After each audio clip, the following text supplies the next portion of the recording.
Silakan gitu. Terima kasih ya.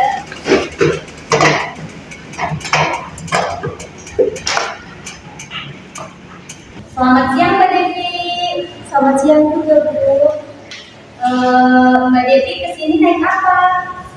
Saya kesini naik motor. Tahu konseling ini dari siapa? Saya tahu dari sosmed Bu.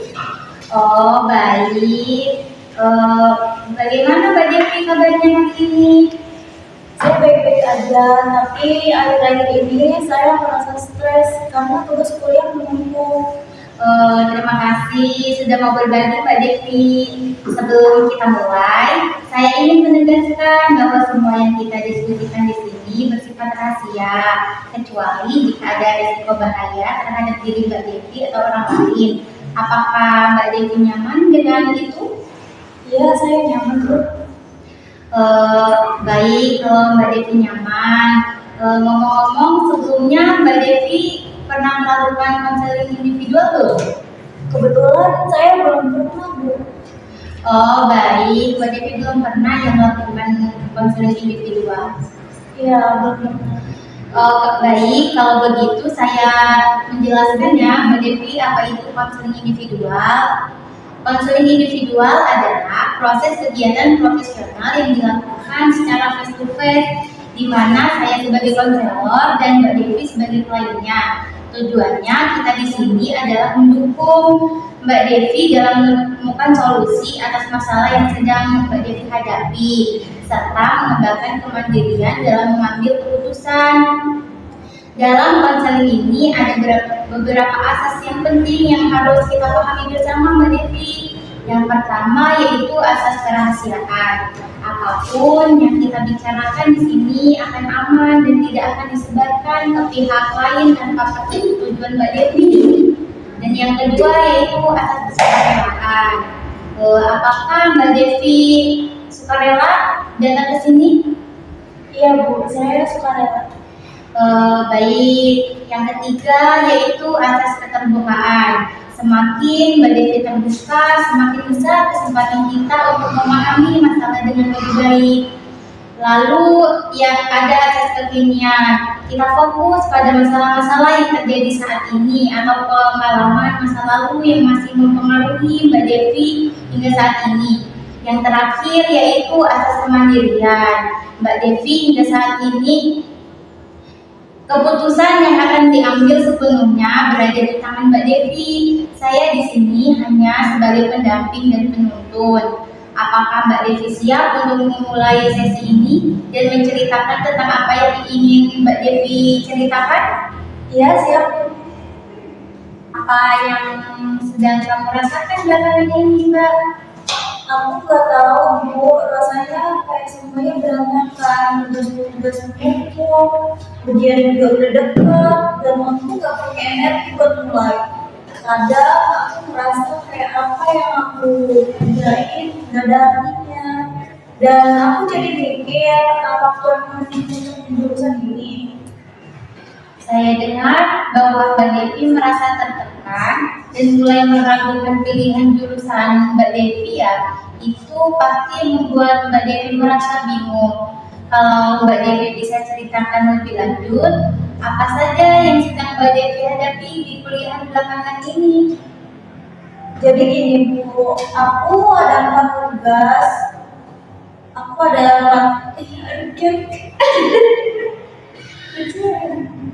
Jadi gini Bu, aku ada 4 tugas besar yang jumlahnya mepet, ditambah ujian minggu depan. Salah satunya makalah yang harusnya aku udah mulai 2 minggu lalu, tapi aku malah gak ngerjain sama sekali.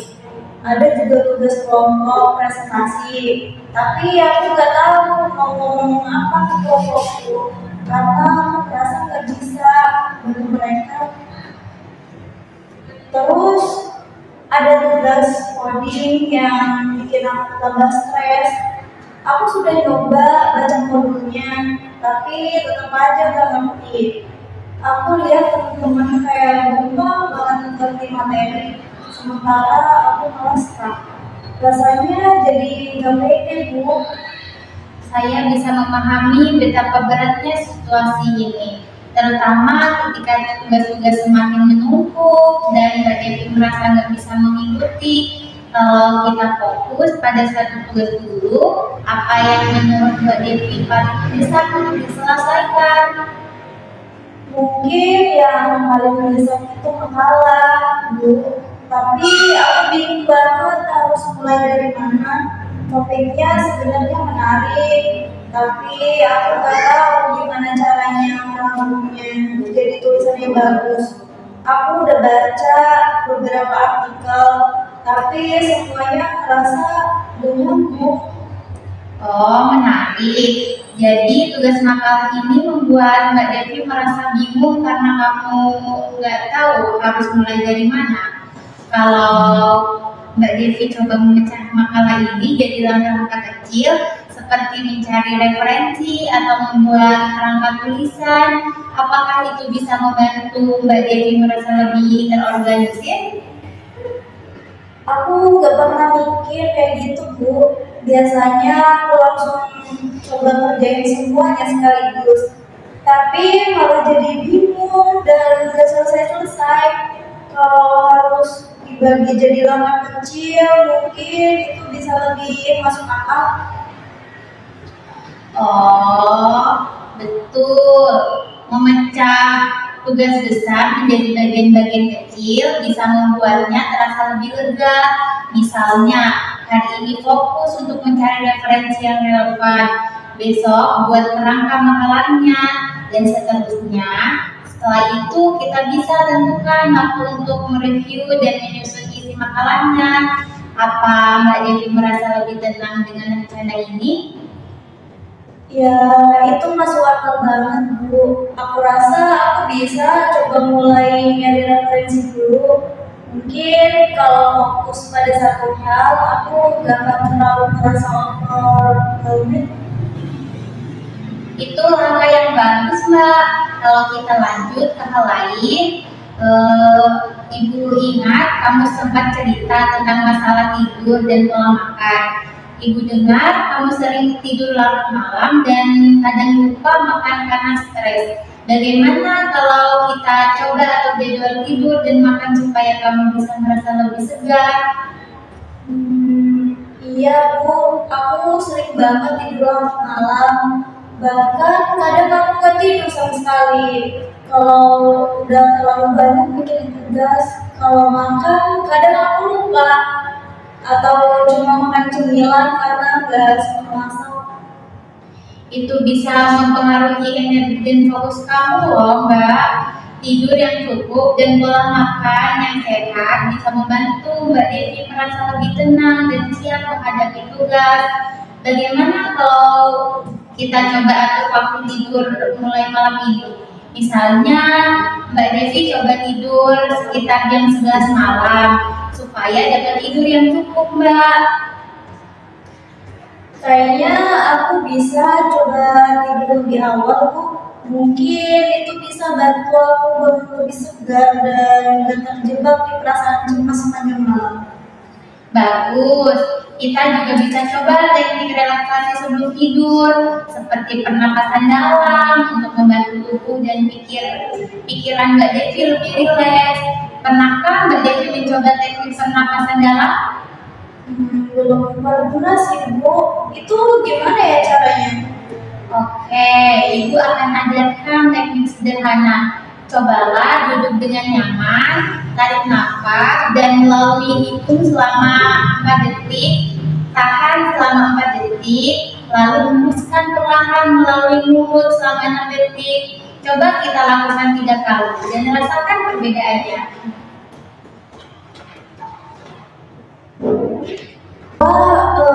Rasanya jadi lebih tenang, Bu. Aku bisa coba ini malam sebelum tidur. Bagus, latihan pernapasan itu bisa membantu menenangkan pikiran sebelum tidur. Selain itu, mari kita diskusikan cara mengatur waktu yang lebih baik untuk tugas-tugasmu. Jika kita buat jadwal harian, Mbak Devi bisa lebih fokus dan merasa tidak terburu-buru, Mbak. Iya, aku pikir aku butuh jadwal yang lebih jelas, Bu. Kadang aku ngerasa tugasnya banyak banget, tapi gak tahu harus mulai dari mana. Oke, kalau gitu mari kita buat jadwal. Misalnya, Mbak Devi bisa mulai dengan mencari referensi untuk makalah selama 1 jam, kemudian istirahat sebentar, lalu lanjutkan dengan kerangka tulisan. Apakah itu terdengar jelas seperti rencana yang bisa kamu ikuti? Itu terdengar double, Bu. Aku coba buat jadwalnya biar lebih teratur. Mungkin kalau ada rencana yang jelas, aku nggak akan mudah-mudah lagi. Itu langkah yang sangat baik. Ingat, kamu tidak harus menyelesaikan semuanya sekaligus. Langkah kecil akan membawa kamu menuju kemajuan yang besar. Selain itu, apakah ada hal lain yang mengganggu pikiran Mbak Devi selama tugas-tugas ini? Sebenarnya ada, Bu. Aku merasa makin jauh dari teman-teman aku. Dulu aku sering nongkrong atau ngobrol bareng sama mereka. Tapi sekarang aku hampir gak pernah ikut. Aku jadi merasa kayak harus kuliah dan gak ada yang peduli. Perasaan terisolasi ini bisa jadi membuat kamu merasa lebih tertekan. Apa kamu pernah mencoba menghubungi mereka untuk sekedar ngobrol atau minta dukungan? Sebenarnya aku pengen banget, Bu, tapi kadang aku ngerasa malu. Takut mereka bakal mikir aku cuma datang pas butuh doang. Aku juga gak mau mereka ngerasa aku gak bisa ngeimbangin mereka. Saya paham, itu bisa jadi perasaan yang sulit. Mungkin Mbak Devi bisa mulai dengan mengajak satu teman dekat untuk ngobrol tentang apa yang Mbak Devi rasakan. Buka percakapan ringan dulu Mbak Devi, seperti cerita tentang hari-hari Mbak Devi. Lalu perlahan bicarakan perasaan Mbak Devi yang lebih dalam. Apa menurut Mbak Devi itu bisa membantu?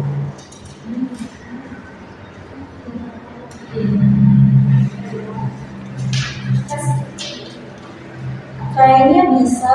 Aku coba deh ajak teman-teman aku ngobrol dulu. Mungkin mereka juga nggak tahu aku lagi ngerasa kayak gini.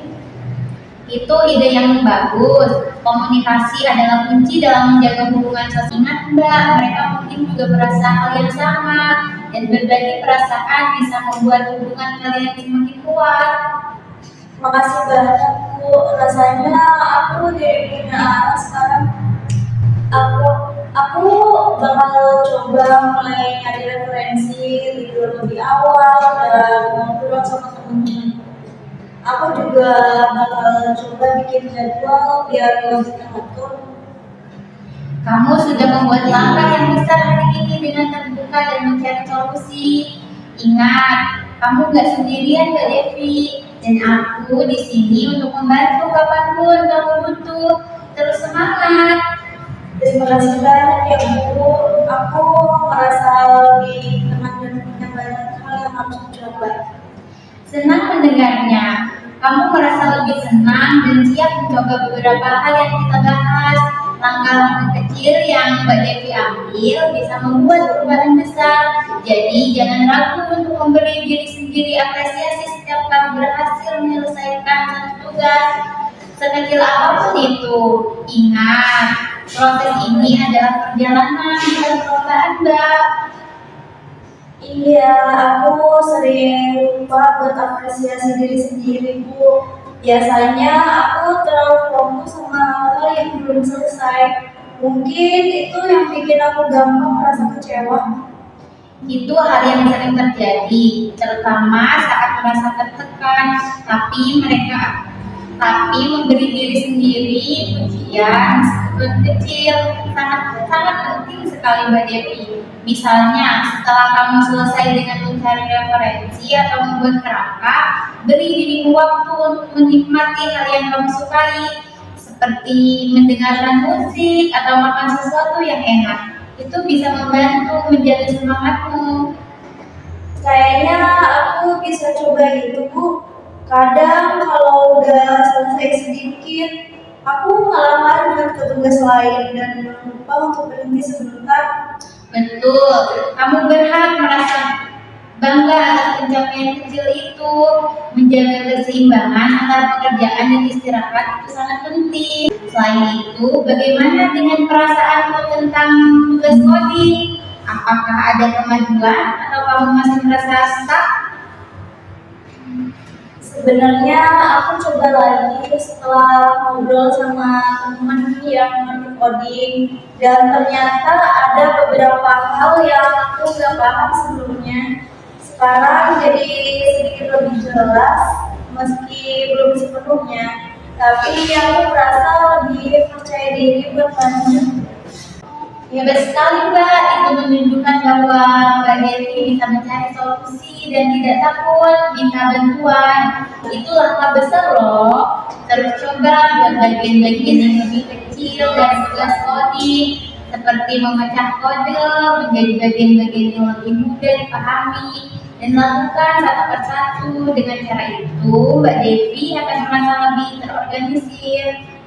Iya, itu ide yang bagus, Bu. Aku jadi nggak terlalu fokus sama masalah besar dan bisa fokus sama bagian-bagian kecil dulu. Mungkin aku juga bisa coba buat latihan coding buat biar makin terbiasa. Benar sekali, dengan latihan yang konsisten, Mbak Devi akan semakin merasa nyaman. Jangan ragu Mbak untuk memberi waktu buat diri sendiri, meskipun itu hanya beberapa menit untuk berpikir atau beristirahat.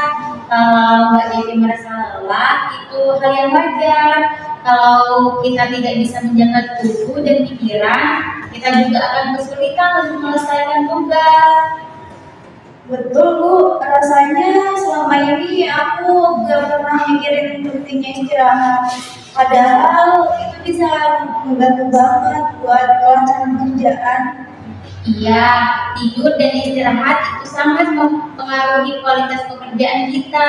Jaga juga kesehatan Mbak. Jaga kesehatan mental dengan memberi diri waktu untuk melakukan hal yang kamu nikmati, seperti yang kita bahas tadi Mbak. Coba atur waktu supaya tidur lebih awal dan gunakan teknik pernapasan dalam untuk membantu menenangkan pikiran sebelum tidur. Iya, aku bakal coba. Sekarang kalau kepikiran tugas, aku jadi lebih bisa fokus dan gak langsung panik. Setelah kita latihan pernapasan tadi, rasanya lebih santai. Bagus sekali, itu adalah langkah positif yang luar biasa Mbak. Setiap kali Mbak merasa stres, coba ingat teknik ini dan berikan Mbak waktu untuk beristirahat. Ingat, tidak ada yang sempurna Mbak, jadi tidak perlu terlalu keras pada diri sendiri. Mbak Devi sudah melakukan yang terbaik dengan langkah yang telah Mbak ambil. Terima kasih banyak, Bu. Aku merasa lebih yakin dan gak terlalu khawatir lagi. Sekarang aku tahu harus mulai dari mana dan gimana mengatur waktu dengan lebih baik. Sama-sama Mbak Devi sudah menunjukkan banyak kemajuan, dan saya percaya Mbak Devi bisa melewati semua tantangan ini. Jangan ragu untuk mencari dukungan kapan saja Mbak Devi merasa membutuhkan. Semua ini adalah bagian dari proses belajar dan tumbuh Mbak. Aku bakal ingat itu, Bu. Terima kasih banyak ya, Bu, atas bantuannya. Aku bakal coba lebih fokus dan disiplin supaya bisa melewati masa-masa sulit ini. Sama-sama Mbak, saya yakin Mbak bisa melewati dan melakukannya. Semangat terus ya Mbak, dan ingat setiap langkah kecil itu penting. Saya di sini kalau Mbak butuh bicara lagi, jangan ragu untuk menghubungi kapan saja. Terima kasih lagi ya, Bu. Aku merasa lebih siap sekarang. Sama-sama.